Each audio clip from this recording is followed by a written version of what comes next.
Alright, I'm back again. I look a little worse for wear because it's been one of those days where 2 minutes before I was supposed to clock out, someone messaged me saying, "Oh, I need you to call me right now," to something I'd asked like 3 hours ago and never got a response on. And then I had to get gas, which is why my hair looks like I've just been electrocuted. I've got three things I want to talk about with y'all. It just broke earlier today.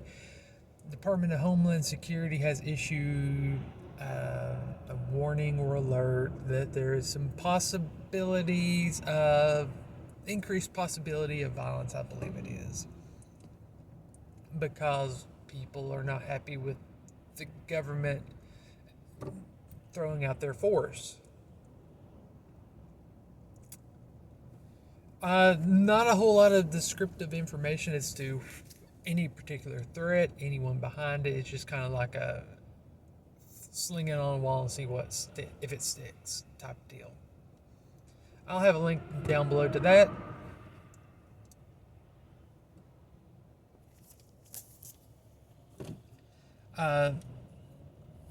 Just did a good deed. I can go back to being a jerk the rest of the week. Second thing I want to talk about, and this will be a little bit more in depth, and this is going to come from RT, and the link will be below. Putin has come out and pointed out that big tech banding together, like we've kind of seen, is a huge threat. Yeah, it's if there's one person I would say knows a threat to a government, it would be Putin. I mean, let's face it. Don't get me wrong, he's as authoritarian as they come. But let's face it, he's former KGB, clandestine operations. He knows how that works. He can, and things like intelligence and analysis, he is good at. So if he tells you big tech banding together to can pose a giant threat to the operations of the government, that is the case. Sadly enough, I am afraid the government would actually try to go into bed with it, and it would be a repeat of Stalin trying to cooperate with Hitler in the early onset of World War II. It didn't turn out too well with him because it's only a matter of time before you run the risk of them turning on you. What's I've said before, I personally have said it, never give yourself the power that you're afraid of your enemies getting a hold of. And that's true. And quite frankly, can I see big tech banding together to utilize that force to get the people they want into power? Yes. I'm not entirely sure they haven't already at least tried that. Because they are not going to want Trump to somehow get back in power, whether it be something happened to prove definitively there was voter fraud, which at this time I don't think that's going to happen. That's highly, highly, highly unlikely. The only other option would be Trump runs in 2024 and gets in. But something like that, or something like him who would have an axe to grind against big tech, that is what scares them, and I could see them trying to utilize what they can to keep that from happening.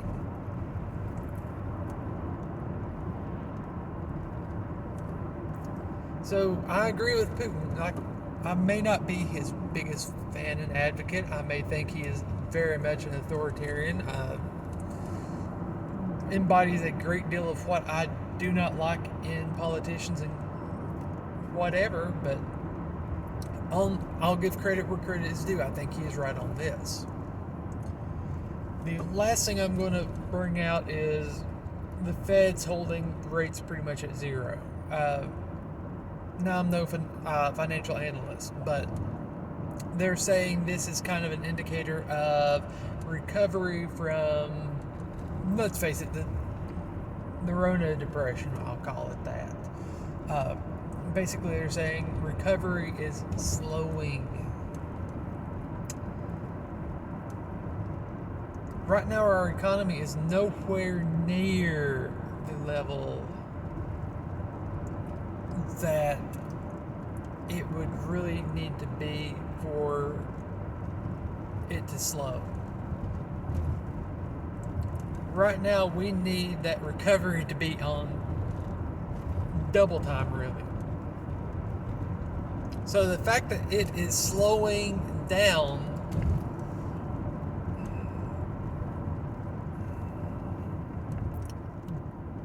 like I said, I'm no financial analyst, but that is sending up a red flag.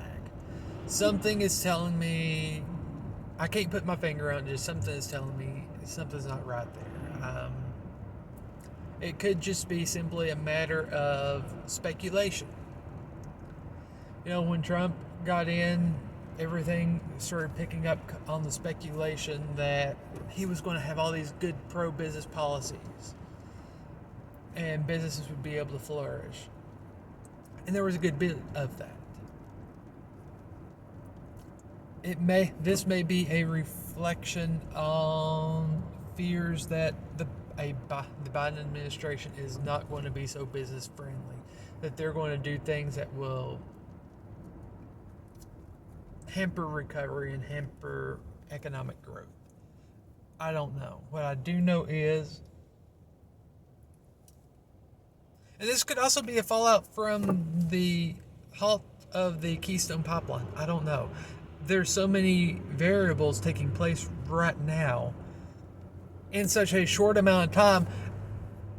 I personally wouldn't know where to begin to say which one it is, or if it's a culmination of like a dozen different variables. All I know is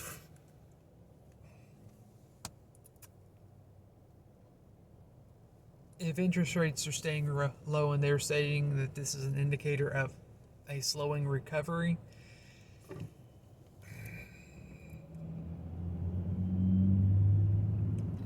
that is not comforting.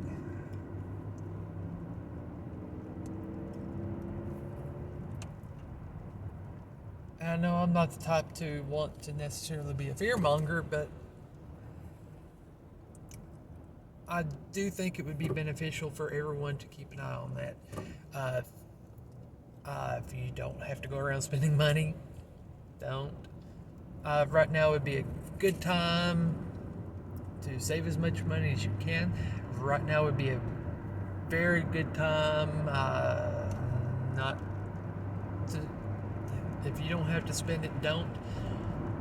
I know that's going to hurt me even, because I'm like all y'all. I'm not a one to necessarily turn down retail therapy.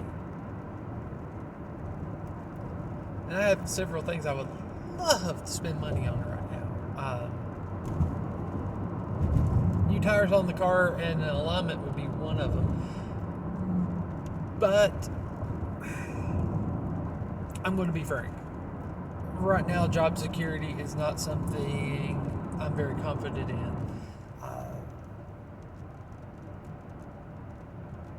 And right now, I just have this gut feeling we're like one bad decision by our government away from things getting very bad. So I'm going to try and tighten my belt, and I recommend y'all do the same. I mean, not trying to be a fearmonger, it's just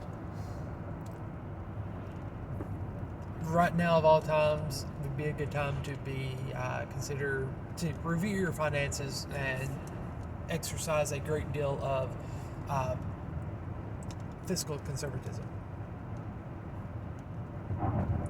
There's a lot of things I would love to have like that. I believe it was a John Deere B I just passed sitting on the side of the road. I would love to have that thing, but like I said, I just got to say it. I feel like I need to save my money, and I'm going to recommend you do the same. This is whatever happens, we can and will get through it. We as a country will get through it.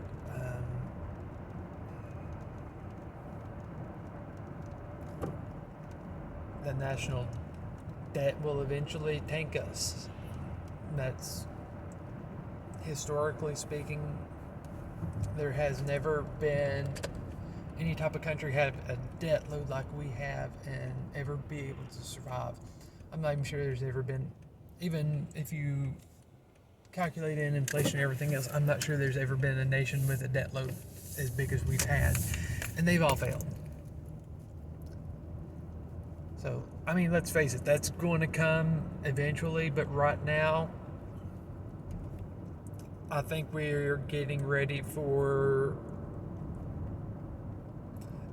the 2021 equivalent of the Great Depression, because the fact that things have not been worse than they have been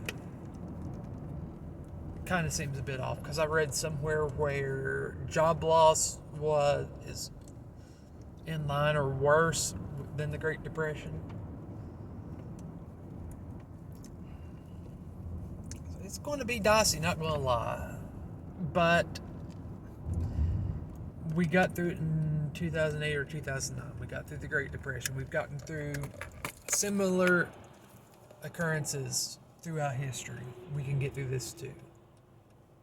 Like I said, I'll have some links down below. I'm going to try and deal with traffic. Let me know what you think. Later.